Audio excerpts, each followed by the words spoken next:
Hello everyone, this is Tejas Gawandi here. मैं आपके लिए लेके आया हूँ नया क्वेश्चन फ्रिक्शन चैप्टर में से, जो कि मैंने पिक किया है सिंगेज की किताब से। मैं सिंगेज की किताब के मैक्सिमम क्वेश्चन को सॉल्यूशन दे रहा हूँ ये मेरी यूट्यूब सीरीज में। तो नेक्स्ट क्वेश्चन जो है ये एक्चुअली क्वेश्चन बड़ा ही बेसिक सा है और बहुत बेसिक सा सवाल है। ये देखो, आपको एक इंक्लाइन सरफेस दिया गया है जिसने एंगल बनाया है हॉरिजॉन्टल के साथ कितना 37 डिग्री।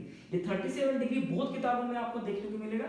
ये बहुत फेवरेट नंबर है सभी किताबों का, डीसी पांडे का भी, एचसी वर्मा भी आपको ये नंबर बार बार देखने को मिलेगा, सिंगेज में भी देखने को मिलेगा। ठीक है, और ये ब्लॉक रख दिया है यहाँ पे इंक्लाइन प्लेन पे जिसका मास है 10 केजी और पूछा गया है फाइंड फ्रिक्शन फोर्स। चलो इस क्वेश्चन को सॉल्व करते हैं। सबसे पहले जब भी आपको ऐसी डायग्राम दिखाई दी जहां पे इंक्लाइन सरफेस है और इंक्लाइन सरफेस पे कोई मास रखा है, सबसे पहले उसके दो कंपोनेंट बना लेना। दो कंपोनेंट कैसे बनाओगे? देखो बड़ा ही सिंपल है। कोई भी बॉडी का वेट जो होता है mg, वो हमेशा नीचे होता है। mg का कितना आ जाएगा? 10 अगर मास है, g की वैल्यू 10 है, तो ये आ जाएगा 100 न्यूटन। 100 न्यूटन का एक डाउनवर्ड फोर्स लगेगा। अब इसी 100 न्यूटन के बनेंगे दो कंपोनेंट। उन दो कंपोनेंट को देखो कैसे ड्रॉ करता हूं मैं। एक कंपोनेंट जो है वो कुछ परपेंडिकुलर रहेगा सरफेस को, ये रहा तुम्हारा सरफेस, सरफेस को परपेंडिकुलर बनाओ और ये एंगल बन जाएगा आपका सेम 37 डिग्री। यहाँ पे हमेशा मैंने याद रखने को कहा था cos 37 is what 4/5 and sin 37 is what रे 3/5। ये दो नंबर्स हमेशा याद रखिएगा, ठीक है। अब उसके बाद यहाँ पे दूसरा कंपोनेंट बना लेना फोर्स का, दैट इज mg का। एक अलोंग, एक परपेंडिकुलर टू द सरफेस चाहिए हमेशा और एक अलोंग द सरफेस चाहिए। एक हमेशा सरफेस के अलोंग बना लेना, जैसे कि ये वाला।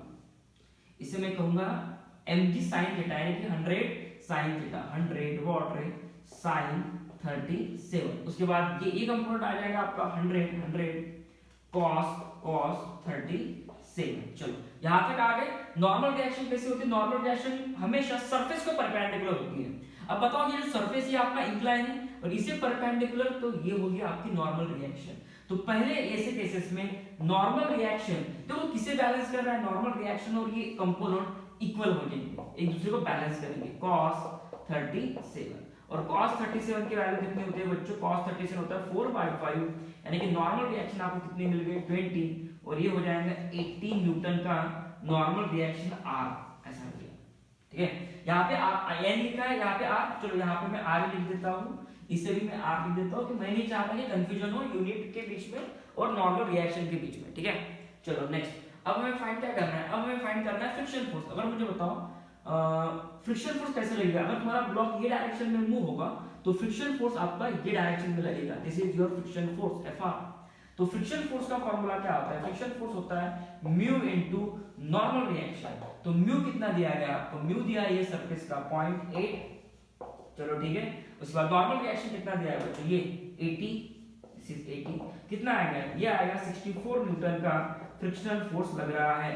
अब सवाल ये है कि फ्रिक्शनल फोर्स सच में 64 का लगेगा या इससे कम लगेगा। वो चेक करने के लिए हमें ये देखना पड़ता है कि आपकी बॉडी सच में मोशन में है कि नहीं। और वो कैसे चेक करोगे? उस बॉडी पे देखो एक डाउनवर्ड फोर्स लग रहा है 100 sin 37 का। अब इसकी वैल्यू निकालो पहले। ये हो गया आपका 100 sin 37 की वैल्यू निकालते हैं पहले। 100 sin 37 कितना आएगा? 100 sin 37 कितना होता है? 3/5। ये कितना हो जाएगा? 20, यानी कि कितना हो जाएगा? 60 न्यूटन का। अरे ये जो फोर्स का कंपोनेंट है 100 sin 37, ये तो इनफ नहीं है, तो इसे मैं हटा देता हूँ और इसके जगह मैं लिखता हूँ अभी 60 न्यूटन का। बच्चों तुम्हारा ये डायरेक्शन में फोर्स लग रहा है और आपका जो फ्रिक्शन फोर्स था वो कितना आया था? 64 न्यूटन का। अरे 64 न्यूटन का अगर फोर्स, फ्रिक्शनल फोर्स ग्रेटर है तुम्हारे mg sin 37 के कंपोनेंट के साथ, तो ब्लॉक मूव नहीं होगा। फ्रिक्शन फोर्स ज्यादा है, ये फोर्स कम है, तो ऐसे केस में तुम्हारा ब्लॉक मूव नहीं होगा। तो ऐसे केस में फ्रिक्शन फोर्स की वैल्यू मैक्सिमम, ये जो आपने वैल्यू निकाली है फ्रिक्शन फोर्स की, ये मैक्सिमम वैल्यू है। तो अब हमें कितनी वैल्यू चाहिए होती है? Friction force is a self adjusting force, तो वो उसकी वैल्यू अप्लाइड फोर्स के अकॉर्डिंग एडजस्ट होगा। अब यहाँ पे 60 न्यूटन का फोर्स है तो फ्रिक्शन फोर्स की वैल्यू 60 न्यूटन ही होगी, 64 नहीं होगी। ठीक है, 64 तो उसकी मैक्सिमम वैल्यू है जिसको आप एफ लिमिटिंग कहते हो। तो यहाँ पे फ्रिक्शन फोर्स की वैल्यू कितनी हो जाएगी? क्या ये मैक्सिमम वैल्यू है? This is what maximum value. लेकिन हमारा अप्लाइड फोर्स जो कि mg का एक कंपोनेंट था, तो उसके अकॉर्डिंग फ्रिक्शनल फोर्स की वैल्यू कितनी आएगी 60 न्यूटन। ऐसे क्वेश्चन बहुत ट्रिकी होती है और ऐसे क्वेश्चन को बहुत संभाल के सॉल्व करना होता है। उसमें आपको दोनों ऑप्शंस रहेंगे, 64 भी न्यूटन भी रहेगा और 60 न्यूटन भी रहेगा। ठीक है, thank you so much student. अगर आपको मेरा कंटेंट और मेरे वीडियोस अच्छे लग रहे होंगे तो इसे स्प्रेड जरूर कर देना। मैं मेरे ऑफलाइन बैचेस जो है महाराष्ट्र के वर्धा सिटी में चलाता हूँ।